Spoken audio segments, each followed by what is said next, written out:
Bien, hermano, vamos a seguir adelante con el estudio bíblico. Estamos en el Evangelio de Juan.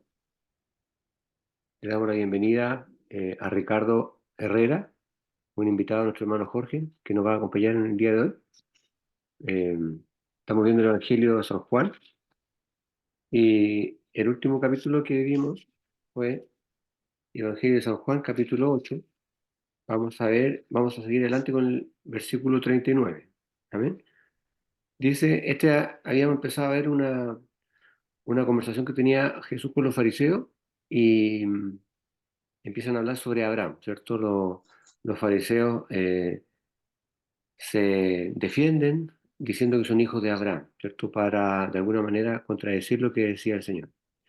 Dice el versículo 39, respondieron y le dijeron, los fariseos, ¿cierto? Le dijeron, nuestro padre es Abraham, ¿ya?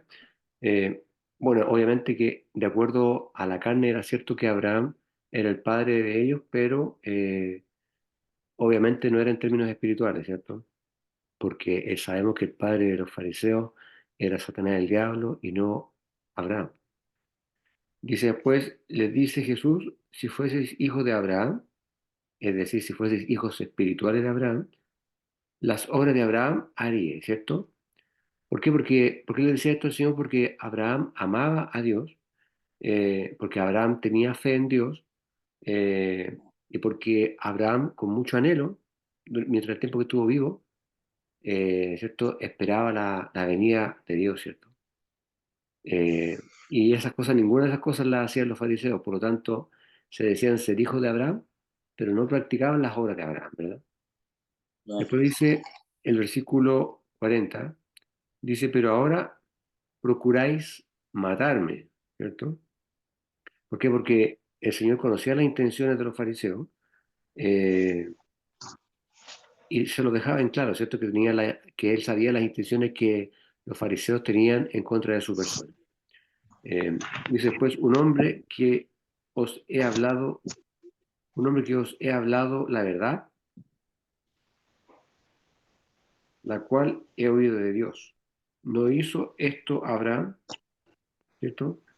Después dice el versículo 41, vosotros hacéis las obras de vuestro padre, ¿cierto? Y aquí eh, le está repitiendo, digamos, que ellos son hijos del diablo, ¿cierto? Le dijeron entonces, nosotros no somos nacidos de fornicación, ¿cierto? Le dicen los fariseos al Señor. Eh, Bueno, eso tiene que ver mucho con la falsa idolatría, que muy a menudo caracterizó y caracteriza todavía al pueblo de Israel, ¿cierto? Y al pueblo de Israel de la antigüedad principalmente. Y también al mismo tiempo podía ser una frase que los fariseos le estaban diciendo al Señor para referirse a su propio nacimiento, porque no olvidemos que muchas personas dudaron de que María hubiese sido concebida por el Espíritu Santo. Entonces, eh, muchos insinuaron también, ¿cierto? Y lo hacen los fariseos frente a Jesús, de que él había sido un hijo de fornicación. Un padre, dice después, ¿cierto? Tenemos que es Dios, ¿ya? Ellos, los fariseos frente a Jesús, se presentaban con esta frase de manera orgullosa, diciendo ser hijo de Dios,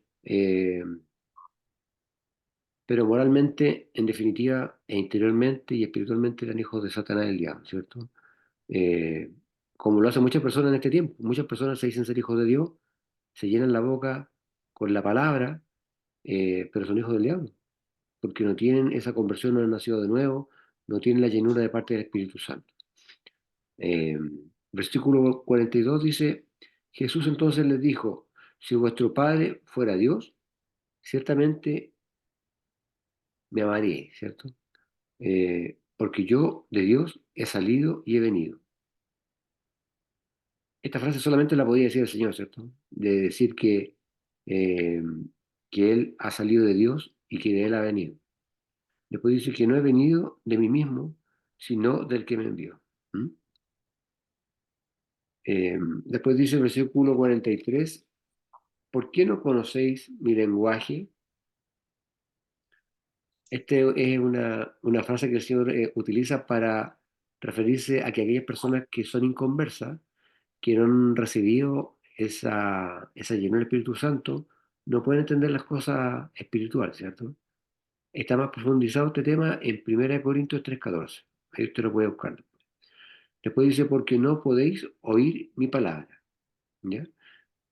Se refería el Señor a la palabra espiritual. Obviamente que ellos escuchaban sus palabras, escuchaban pero no oían, ¿cierto? Escuchaban la palabra, eh, pero no la entendían. O no la escuchaban en términos espirituales, ¿cierto? ¿Y por qué? Simplemente porque no conocían al Señor, porque no tenían una relación con Él, porque no eran seres espirituales, sino que eran seres naturales, o personas naturales, o hombres naturales, ¿cierto? Y pasa muchas veces con el inconverso que uno le predica, uno le habla de la palabra de Dios y no logran entender. ¿Cuánto tiempo hemos utilizado para predicarle a muchas personas, incluso familiares cercanos, eh, y no logran entender? Porque todavía no es la voluntad de Dios, porque todavía no es el tiempo que Dios tiene destinado para esas personas.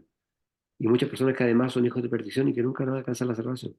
Pero eso ya son designios de parte de Dios, ¿cierto? Nosotros no nos toca definir eso, a nosotros nos toca predicar en la palabra a toda criatura, y Dios verá quiénes son salvos y quiénes no, ¿cierto? Él llamará a arrepentimiento a través de su Espíritu Santo a las personas que Él quiera traer a su redil.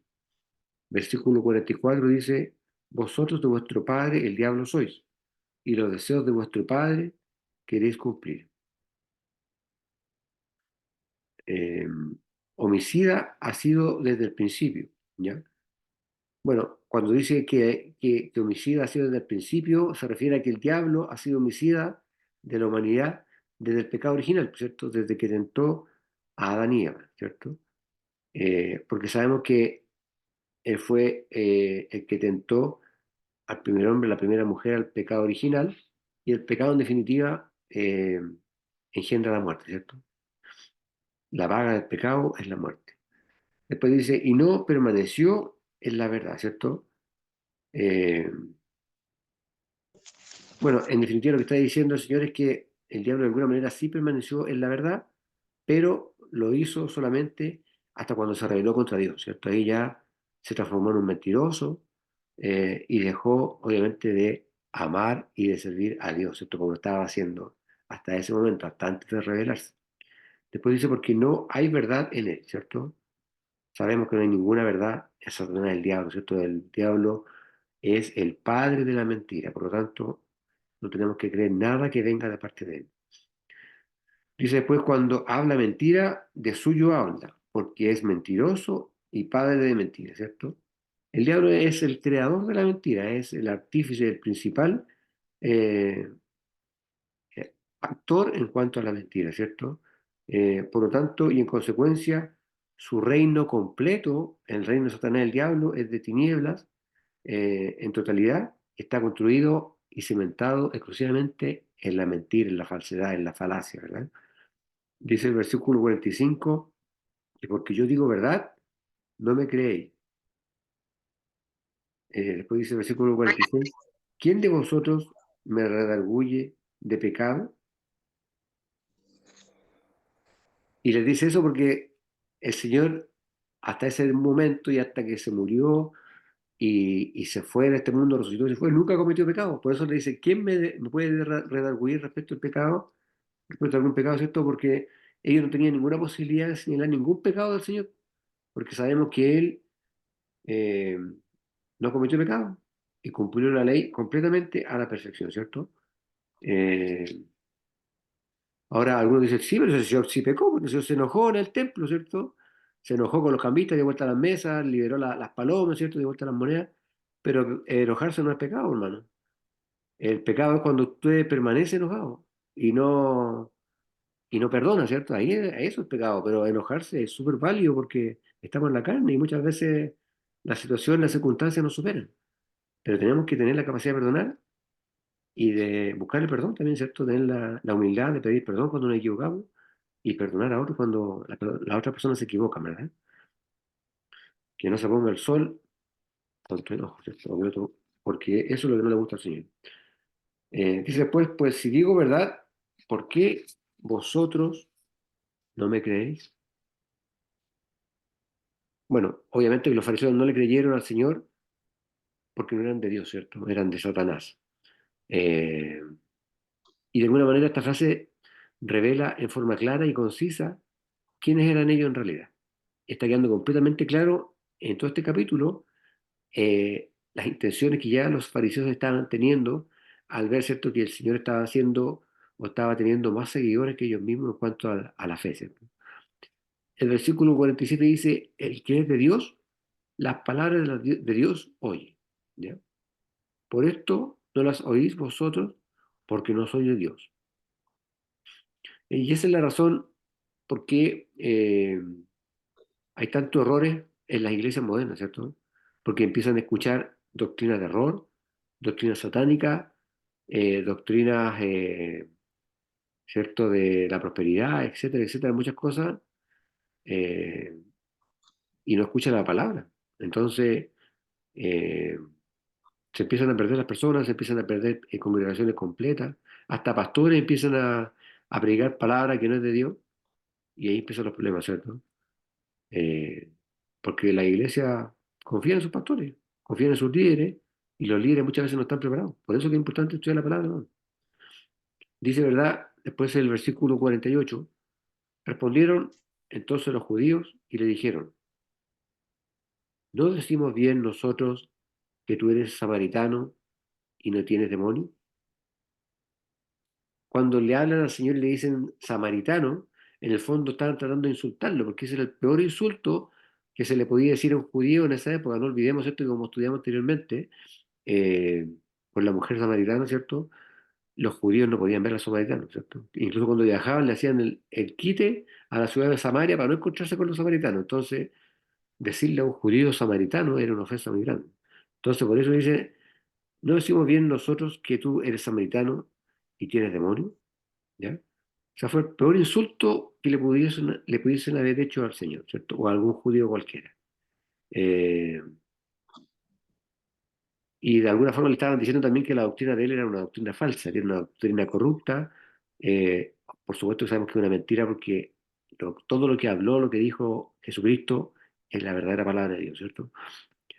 Después dice el versículo 49, respondiendo Jesús, respondió Jesús, yo no tengo demonio, ¿ya?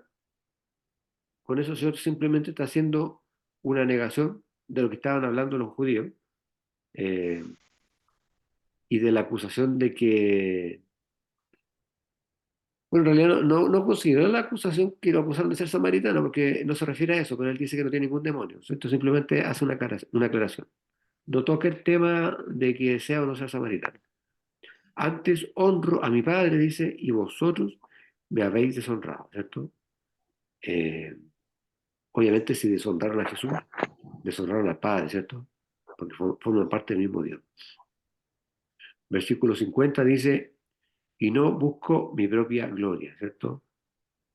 Eh, y en efecto el Señor no solamente aquí, sino que en muchos pasajes, Él dice que no vino a la tierra a buscar su propia gloria, ¿cierto?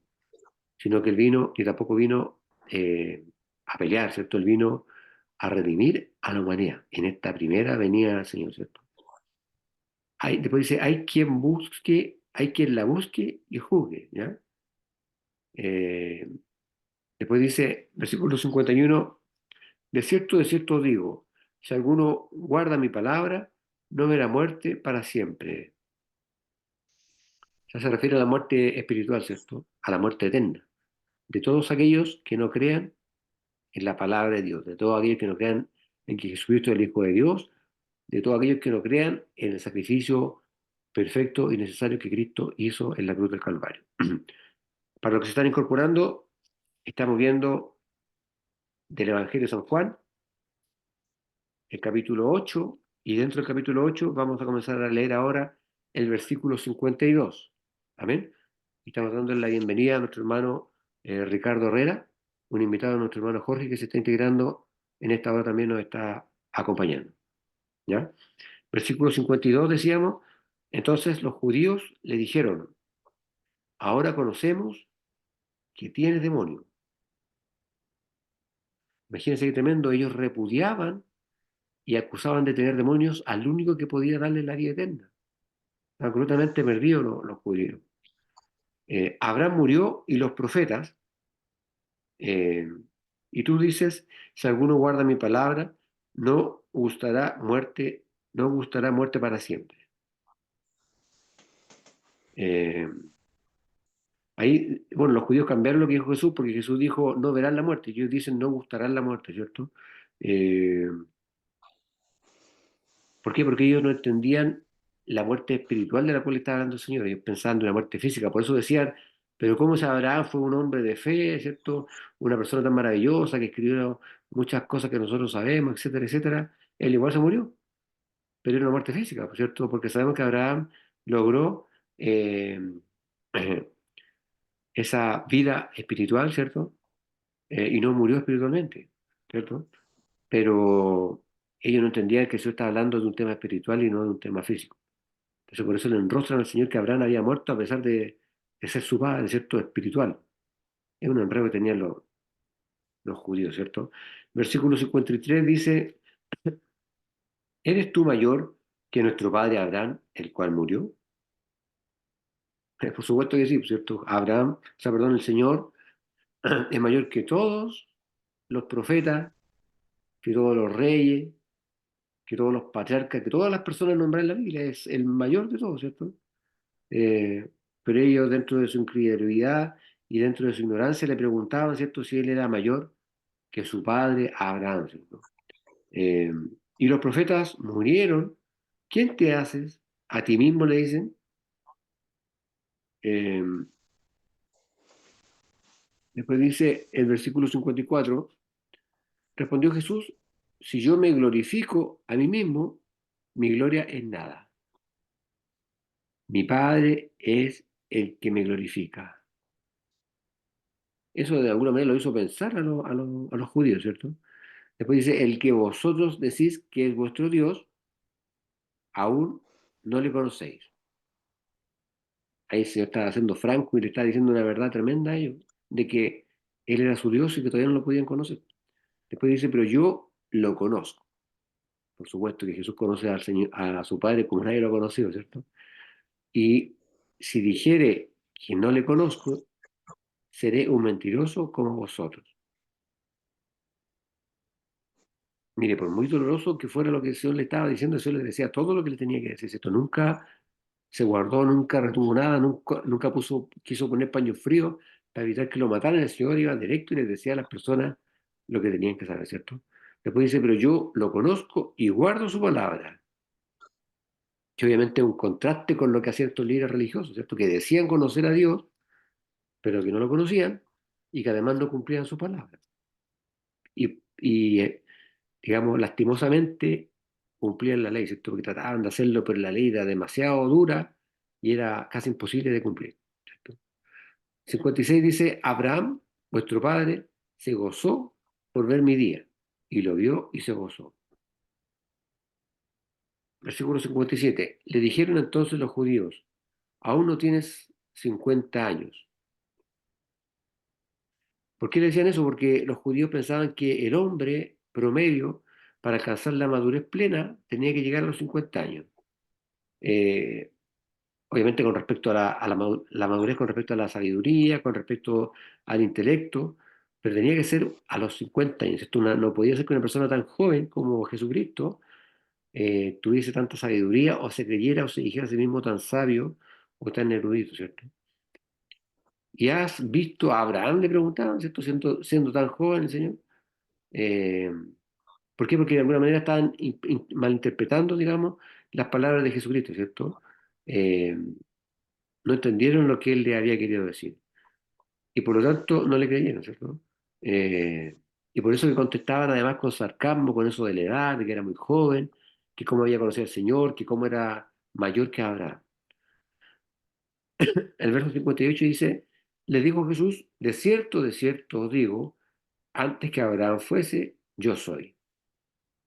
O sea, en el fondo él está diciendo que antes que naciera Abraham, él ya existía eternamente, ¿cierto? El Señor existe desde la eternidad y hasta la eternidad. Ha estado siempre, está ahora y va a estar, ¿cierto? Hasta cuando nosotros nos vayamos de la faz de esta tierra, el Señor va a seguir. Y ha estado desde antes. No nos olvidemos que nosotros, el tiempo cronológico no se aplica a Dios, ¿cierto? Nosotros vivimos una cápsula de tiempo, tenemos una vida, ¿cierto? que vivimos 80, 85 años, los más robustos, ¿cierto?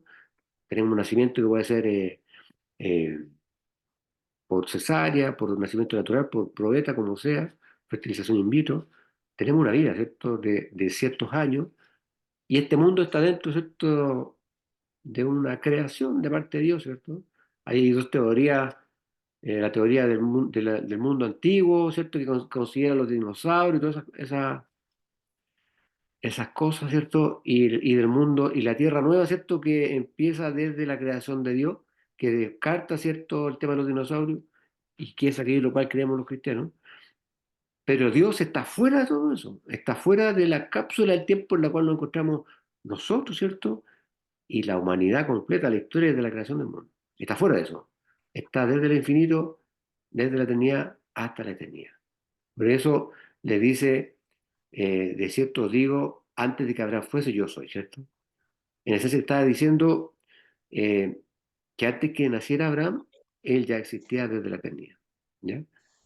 Eh, el versículo 59 dice, eh, tomaron entonces piedras para tirarle. ¿Cierto? Imagínense la tremenda reacción de ira frente al Mesías, ¿cierto? Por estas palabras que desnudaban completamente y dejaban sin palabras a los judíos, ¿cierto? Pero Jesús se encubrió y salió del templo y atravesando por medio de ellos se fue. Bueno, el Señor salió lentamente por entre medio de ellos, ¿cierto? Se fue de ese lugar, salió, siguió su camino y estas personas, ¿cierto? Estos fariseos, judíos, no le hicieron nada, ¿cierto? Eh, Así fue la relación, mejor dicho, la reacción de los judíos, de los elegidos por parte de Dios, frente al Mesías. Imagínense qué tremendo. Eh, Vamos a empezar ahora con el capítulo 9, ¿cierto? De este Evangelio de San Juan. Capítulo 9, eh, aquí empieza a relatar, ¿cierto? El pasaje de la persona que nació ciega. Eh, Esto fue cerca del año 32, ¿cierto? Después de Cristo. El Señor tenía 32 años más o menos ya. Y dice en el versículo 1 del capítulo 9 del Evangelio de San Juan, dice, y pasando Jesús vio a un hombre ciego desde su nacimiento.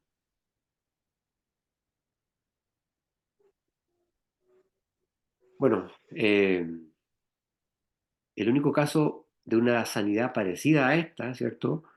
De que un ciego haya visto, mejor dicho, haya recobrado la vista, que se registra en la historia de la humanidad, es precisamente la humanidad, es la salvación que ha operado durante la vida de cada uno de nosotros, y durante la vida de todos los integrantes o de todos los seres que componen la humanidad, eh, en cuanto al pecado.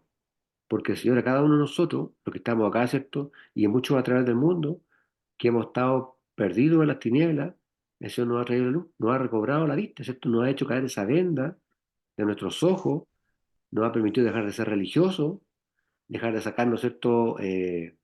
Esas estructuras, esos dogmas, ¿cierto? Tantos paradigmas que priman nuestra cabeza para encontrarnos de frente con la verdadera palabra, ¿cierto? Con el verdadero creador de la vida. Entonces, claro, acá nos está hablando de una persona que el Señor le recobra la vista, que nació ciega, pero el Señor este milagro lo hace todos los días, con muchas personas a través del mundo, como lo hizo con cada uno de nosotros también, de devolvernos la vista, ¿cierto? Esa vista espiritual. Eh, Estábamos todos ciegos hasta antes que nacimos espiritualmente para el Señor, ¿verdad? Versículo 2 dice, y le preguntaron sus discípulos diciendo, Rabí, ¿quién pecó, este o sus padres, para que naciera ciego? ¿Ya? Eh, bueno, muchos creyeron que esta pregunta que hacían los discípulos era porque se pensaba en ese tiempo que las personas tenían que responder no solamente por sus pecados, sino que también por los pecados de su familia, ¿cierto? Eh, y obviamente que parece que no habían leído el libro de Job, ¿cierto? Los discípulos del Señor. cuando le hacen esta pregunta. Y cuando lo estudiemos, ahí vamos a entender, ¿cierto?, que la salvación es personal. Bueno, eso lo sabemos, ¿cierto? Pero en el libro de Job queda muy claro, ¿cierto?, que la salvación es personal y que nosotros podemos orar por nuestra familia, eh, podemos orar por nuestros padres, por nuestros hijos, por personas ajenas a nuestra familia, eh, pero nunca respondemos por los pecados de los demás. Nosotros podemos hablarle a las personas sobre el Señor, podemos instarlos, ¿cierto?, a que busquen a Cristo, pero nunca nos vamos a hacer cargo de los pecados de los demás, ¿cierto? Entonces por eso le preguntaban, ¿quién pecó este o sus padres para que naciera ciego? Entonces le atribuían la ceguera al pecado de él o de su familia, ¿cierto? El versículo 3 de ese respondió Jesús, ni este pecó ni sus padres. Bueno, no está diciendo que no tuvieran pecado, eh, sino que en definitiva lo que hace el Señor cuando le dice esto es que rompe el supuesto enlace o la unión que los fariseos pensaban que existía entre la conducta y el pecado de las personas, ¿cierto? Eh, entonces, cuando le dice, ni este pecó ni sus padres, en definitiva le está aclarando, no que fueran personas sin pecado, ¿cierto? Porque todos somos pecadores. No hay ninguno bueno, dice la palabra, ¿cierto? No hay ningún bueno, ningún justo, solamente el Señor. Pero lo que yo le decía con esta frase era que la ceguera no era por un pecado, de parte de su familia principalmente, que era esa idea equívoca que tenían los judíos, ¿cierto? Eh, de pensar que la persona estaba con una enfermedad era porque había pecado él o su familia. No necesariamente. Sino para que, dice después, sino para que la obra de Dios se manifestara en él. Es decir, en esta primera venida, ¿cierto? Jesús no vino a la tierra, y lo dice con estas palabras, no vino a la tierra a condenar a los hombres, por la condición caída en la cual se encontraban, ¿cierto? Por la condición caída en la cual nos encontramos. Porque la verdad, ¿cierto? Ya estábamos condenados, ¿cierto? Por el hecho de ser herencia de Adán y Eva, ya estábamos condenados, ¿cierto? Por el pecado original. Lo que el Señor vino a hacer, más que a condenarlo, o al contrario, a venir a condenarnos, porque ya estábamos condenados por el pecado original, es a liberarnos, ¿cierto? Del pecado, a liberarnos de de la enemistad que teníamos con Dios. Antes de aceptar a Cristo, nosotros éramos enemigos de Dios, porque éramos amigos del mundo. Porque si usted es amigo del mundo, es enemigo de Dios. Y si usted es enemigo de Dios, es amigo del mundo. Entonces, como no teníamos a Cristo en nuestro corazón, como no habíamos experimentado ese nuevo nacimiento, estábamos en enemistad con Dios. Entonces, Cristo vino a eso. Por eso les dice, sino para que la obra de Dios se manifestara en él, en el ciego, ¿cierto? Para que el perdón de Dios llegara a esa persona. Por eso Dios había permitido que fuera ciego, ¿cierto? Para que se generara esta situación que quedó registrado en el Evangelio de Juan y que nos va a permitir entender que Jesucristo en esa primera venida no viene a condenar a la humanidad, sino que viene a salvarla, ¿cierto? Con ese desenlace que tiene en la cruz cuando derrama su sangre bendita. Versículo 4 dice, me conviene obrar las obras del que me envió. Entre tanto que el día dura, la noche viene, cuando nadie puede obrar. Se refiere, es una metáfora, ¿cierto? Se refiere a que cuando uno se muere ya no hay nada más que hacer. Esto dice, entre tanto que el día dura, se refiere, ¿cierto?, a la vida, la noche viene, ¿cierto? Se aproxima el momento de que cada uno de nosotros tenemos que morir. Cuando nadie puede obrar, ¿cierto? La noche viene cuando nadie puede obrar, ¿cierto? Cuando usted se muere ya no hay nada más que hacer. Si usted se murió y no aceptó a Cristo, no se arrepintió, hay un solo lugar que es el infierno, ¿cierto? Y no se nos olvide nunca, es el cielo y es el infierno. Los otros lugares son mentiras de Satanás, el diablo, ¿cierto? Y de todas sus huestes de maldad que hablan del purgatorio, del limbo, de no sé qué otras cosas más. Pero es el cielo y el infierno. Por eso el Señor hacía esta metáfora, ¿cierto? Él decía, entre tanto que el día dura, la noche viene, cuando nadie puede obrar, ¿cierto? Si usted no se arrepintió, no aceptó a Cristo y se muere, se va al infierno y no hay nada más que hacer. Después va a resucitar, porque todos vamos a resucitar, pero para condenación y muerte eterna, ¿cierto?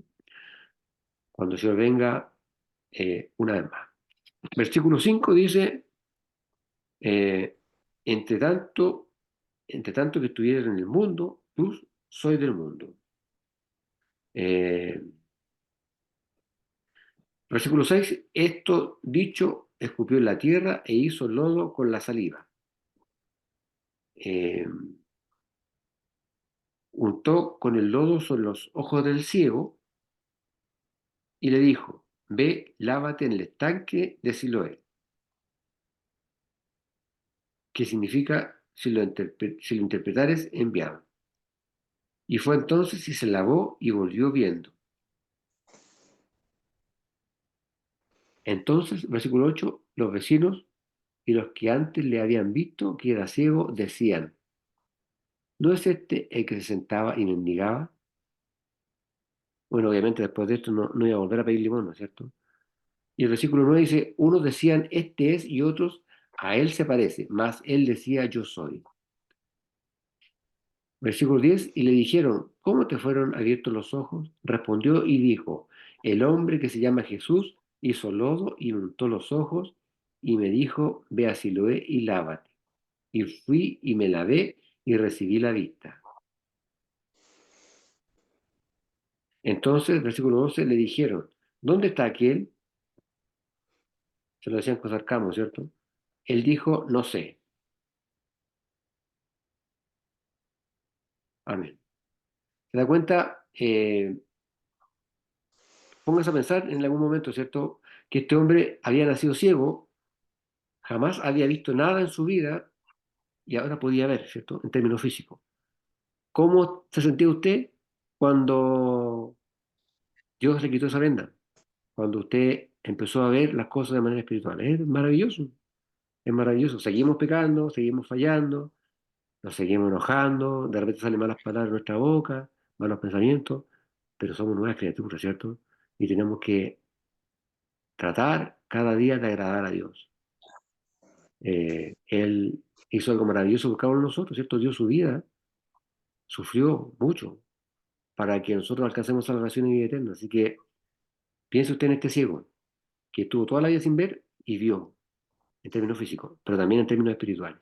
Como nos pasó a cada uno de nosotros. Tenemos mucho que agradecerle al Señor, que nos haya traído de las tinieblas a su luz admirable. Amén. Vamos a quedar hasta aquí. Vamos a seguir la próxima semana con el Evangelio de San Juan, porque se nos va a acabar el tiempo ya. Vamos a continuar la próxima semana entonces con San Juan, capítulo 9, versículo 13. Amén. Hermana Cecilia, le voy a pedir que terminemos con una oración, por favor. Amén. Amén. Padre nuestro que estás en los cielos, damos gracias, Padre amado, por este nuevo día. Amén. Gracias, Señor Jesús, porque nos has dado este solcito. Te agradecemos por la lluvia de ayer, Dios mío. Sabemos que tú todo lo haces con un propósito, Padre celestial. Amén. Damos gracias porque podemos estar en esta hora escuchando su palabra y escudriñar sus escrituras, Padre amado. Te pido por las personas que nos encontramos conectadas, usted los bendiga, los cuide, los proteja, los acompañe en esta semana, este fin de semana también. Usted sea con cada una de nuestras familias, Padre eterno. Te damos las gracias por todas las bendiciones que usted nos da cada día. Gracias por darnos vida, por cuidarnos, por darnos un hogar. Gracias por darnos el alimento y gracias también por el descanso que nos da cada día. Te entregamos este estudio en el nombre del Padre, del Hijo y del Espíritu Santo. Amén. Amén. Bien, hermanos, que Dios les bendiga. Le damos la bienvenida, hermano, a don Ricardo Herrera. Ricardo Ojalá Rueda, que lo podamos ver el domingo, que nos acompañe al servicio de la iglesia ahí. Se Muchas ve con el gracias. hermano Jorge, ¿no? Ahora sí me